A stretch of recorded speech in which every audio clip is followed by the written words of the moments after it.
Hey everyone, how you doing? My name is Echo and I hope you're having a great day. Today's Minecraft video, we're back on Minecraft Pocket Edition, the Bedrock version, for a brand new update. This is not a beta. This update is available for iOS, Android, Windows 10, Xbox, and PlayStation 4. If you play on Nintendo Switch, it will be taking a little bit longer. But go and check your store, whether on the App Store, the Google Play Store, Xbox, etc. So this is the Minecraft Bedrock version 1.14.20. We've gone from 1.14.1, 1.14.2 to 1.14.20. For us, we really don't have to worry about it. It is confusing sometimes because, well, to me, that looks like a beta build, right? So, yeah, it's a full release. Go and check your store. The first thing I can tell you guys is that, you know when you load up Minecraft and it pops down at the top saying, hey, your character failed to load? Well, they finally fixed it. I loaded up the game several different times. It loaded up my skin. Not only that, it stops loading Alex or Steve every single time. So that has finally been fixed. If you are new to the Bedrock community, being PlayStation players, this has been a bug and issue for a very long time. It gets fixed and then it comes back. Who knows how long it's going to be. And also, your character should start to save now. You probably recreated your character 6-7 times, right? Now you don't really care and you've probably stopped creating it. My character, this is a very old character I created. So it looks like they've done some fixing there. Although it's really creepy when they actually blink. And if you guys want the full changelog, it will be down below. There has been a lot of things changed and fixed in this version. But good news, guys. It looks like 1.14 betas will now be finished. Maybe they'll sneak one more, but most of the changes I'm going through today were previously introduced in the previous betas. It looks like we're about to head into the beginning of the 1.15 betas, which is the Nether update, and also on Java, the snapshots. All right, guys, let's go to game. And let's go through all the changes. So whether you guys are new to my channel or not, if you could be kind enough to hit that like button, I really appreciate it. I've not missed any beta for the past couple of years, and I've kept you guys all informed as much as possible. There is quite a few changes in this update, and I want to go through them all because I think they're quite important. But standard in every single video I do, that's a beta or update, fixed several gameplay crashes. So you know when you're just standardly playing Minecraft, your game crashes out of nowhere and you're like, what happened? Yep, they fixed even more of them. Typically happens on iOS and Android and Xbox. I really don't experience too many gameplay crashes on Windows 10. Every now and then that happens. The next one, fixed crash when loading into a world on Nintendo Switch. It was just outlined in the changelog. So for my Switch fans, if you had any issue with loading into worlds, that's now been fixed. Placing compass plus locate to map no longer crashes the game. So if you were putting this inside the crafting table, it would crash the game. I never really experienced that. I don't make maps too often, but if you did, that's now been fixed. Fixed crash when traveling through Nether Portal with Entity. Now, I've experienced this many times. Whether I travel with a donkey, a horse, or a cat, or any other aggressive mob just pops in with me, yeah, that has now been fixed. It's so annoying. They now need to focus on mobs stop going through. You may have seen it yourself. I've had Nether Portals where when I've gone through, I've had tons of sheep, cows, cats recently, dogs, you name it, they all go through the portal constantly. They need to fix that. That's been also an issue for quite some time. Fixed crash when converting world with firework crossbow. So if you had a firework crossbow active and you converted your world, that has now been fixed. Most of these, the converted world things, are related to PlayStation 4. And I know a lot of PlayStation players, if you're watching this, go and update your game, because a lot of you had the problem with not only loading the game, but constant crashes, sign-in issues, and stuff like that. I would also like to mention, there has been no sign or any mention of servers or realms. I don't think servers or realms for PlayStation 4, the Bedrock version, will require an update.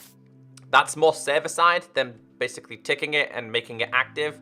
I don't think we'll have an update for that, but I will keep you updated if we do hear any news regarding that. Next one, fixed crash when raiding on converting worlds. Converted worlds, it was basically not possible to raid, or it was just constantly crashing your game. Classic skins no longer revert after reloading game, which is basically what I was explaining to you guys at the start of the video. where when you reload the game, it converts you back to Alex or Steve, and it basically says failed to load your skin. I mean, I could put my money on it. I think it's going to return at some point, but for now, in 1.14.20, it's working fine. This is a very, very important one. iOS players, I use an iOS device. I can relate to this.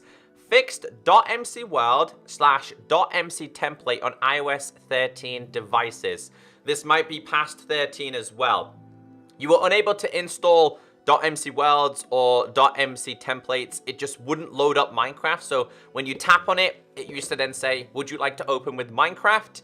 It stopped happening after after the 13 update on iOS. And everyone was like to the developers, listen, it's not working. And they were like, you have to speak to Apple. Like, we don't need to speak to Apple. The developers need to go and speak to Apple. Thankfully, though, they've taken a lot of feedback and they have fixed this. The good thing is, Mojang and Apple do work very closely together, so I'm super glad that this is now possible. I have my fingers crossed that they make these kind of things accessible for Xbox and Switch and PlayStation 4. I still enjoy purchasing things on the marketplace, but I still want to have the ability to install things for free. That is something that we were promised going back from Console Edition to the Bedrock version. Split screen players no longer left in limbo joining games. So whenever a split screen player would join a game, I think it was when someone left, basically there was just one active person and that was the main controller.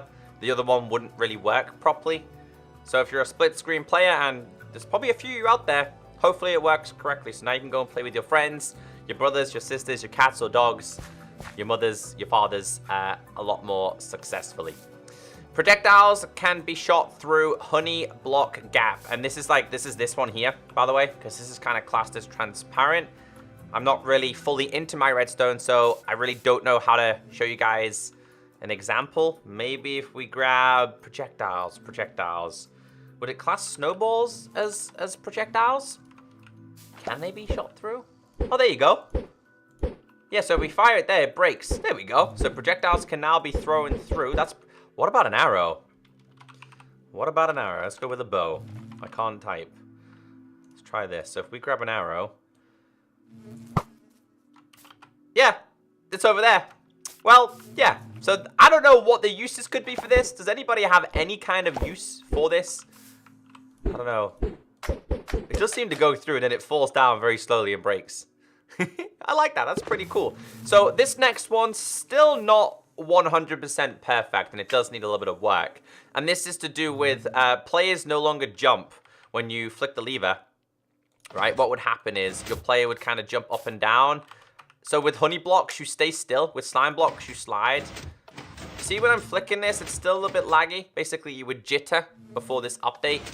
It's still not very smooth. Redstone on the Bedrock version, it's just not smooth whatsoever, unless you're using very simple redstone designs. The more complex you get, the worse the redstone gets. Fixed mobs not spawning under transparent blocks. So this is a work in progress, and I talked about this in the last beta. They reverted it back where mobs can now spawn on glass and on leaves, like tree leaves. If you've got a raid farm, be very, very careful. They reverted it back because they explained that they're going to work on a different method on how they won't do that. Basically, they're messing around with spawning and despawning of mobs. And I can see a dude in there. He's freaking out. I think he's in a cobweb. Doesn't seem to like it. So yeah, guys, if you notice that things are now spawning on glass, and these, once again, don't worry. That will be fixed later on down the line. Just be very, very careful. This one is to do with bees. Yeah, that was not meant to happen. But basically, I'm sorry, dudes, right? It's for science. Basically, bees will no longer go into a nest if it's on fire, and they will leave a nest if it's on fire. Man, I gotta get them a home, all right? I feel super mean for doing that. It's all for science, though. But yeah, if it's on fire, they won't enter it.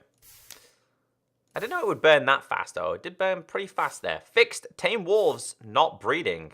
And now we've got the other problem that I showed you in the last beta, where they bum shuffle and they breed.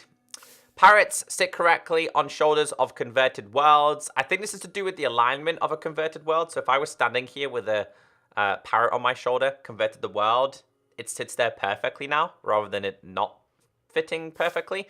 Pillagers now attack players on converted worlds. Bad Omen now happens correctly on transferred worlds. And then we get into a couple more. The next one is to do with Tridents. So Tridents now stick into the side. They didn't previously. Before this, they wouldn't stick in. They would just slide all the way down. Plus, if you fire multiple Tridents at this, it no longer sits there making the noise as if Tridents are falling down. So you can turn this into a hedgehog kind of thing if you really, really wanted to. So that's also been fixed. Honey bottles now show proper item tooltip.